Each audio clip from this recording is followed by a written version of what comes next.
สบายดีพบกับข้าพเจ้ารันละวันสุริยามื้อนี้ทำหน้าที่เป็นพิธีกรภาคสนามเนาะเฮามื้อนี้เฮานำทัวร์มาท่องเที่ยวเนาะนำทัวร์ท่องเที่ยวก็คือบริษัทพัดโกเวอร์ไวด์จากประเทศไทยเนาะแล้วก็บริษัทพัดโกลาวที่ว่าร่วมท่องเที่ยวในมื้อนี้เนาะสถานที่ท่องเที่ยวเฮาก็แม่นวัดผู้จำปาสักเนาะสถานที่มรดกโลกของประเทศลาวเนาะในมื้อนี้เนาะเฮายังมีผู้นำทางฝั่งลาวเนาะที่ว่าเพิ่นร่วมท่องเที่ยวนำของเฮาเนาะเฮาจะมาถามเพิ่นว่าความประทับใจเพิ่นเป็นแบบใดที่ว่าได้เข้ามาร่วมท่องเที่ยวกับบริษัทพัดโกลาวและกับบริษัทพัดโกไทยเนาะสบายดีสเจ้าบายดีแนะนำชื่อหน่อยเจ้าสบายดีค่ะพระเจ้าซื้อบุญเดี้ยงแก่บุญเจริญบ้านอยู่ปัจจุบันบ้านทาแตงเมืองทาแตงแขวงไสกรองเนาะข้าพเจ้ามาเที่ยวในทริปมื้อนี้ก็ภูมิใจหลายเนาะที่ได้ร่วมเที่ยวกับทีมงานพัสโกไทยเนาะมื้อนี้ข้าพเจ้าก็เลยมาเที่ยววัดผู้จำปาสักก็ภูมิใจหลายก็เลยนำทีมขึ้นไปเทิงวัดก็รู้สึกว่าโอเคภูมิใจเนาะโดยเนาะ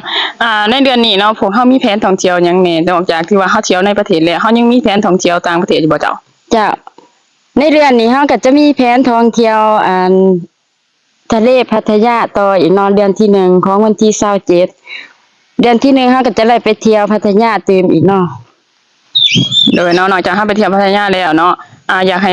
ทางอาจารย์เนาะฝากว่าคนหลายที่ว่าอยากมาท่องเที่ยวหรือว่าอยากเข้ามาเฮ็ดธุรกิจกับบริษัทพัดโกของพวกเฮาต้องเฮ็ดแนวใดเจ้าฝากด้วย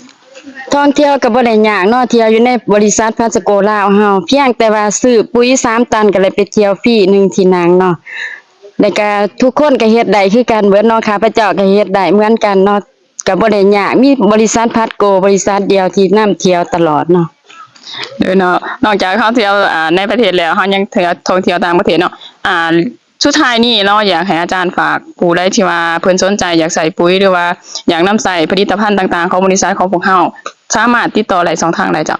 จ้ะถ้าผู้ใดสนใจอยากท่องเที่ยวกับบริษัทของเฮาเนาะก็ติดต่อได้ทาง Facebook ข้าพเจ้าบุญเดี้ยงแก้วบุญเจริญเนาะสนใจติดต่อมาได้โดยมีเบอร์โทรบ่เจ้าเบอร์โทรหั่นบ่จื้อเลยเนาะผู้ใดสิว่าสนใจเนาะก็สามารถติดต่อเพิ่นได้เนาะเข้าใจหลายๆเจ้าจ้ะ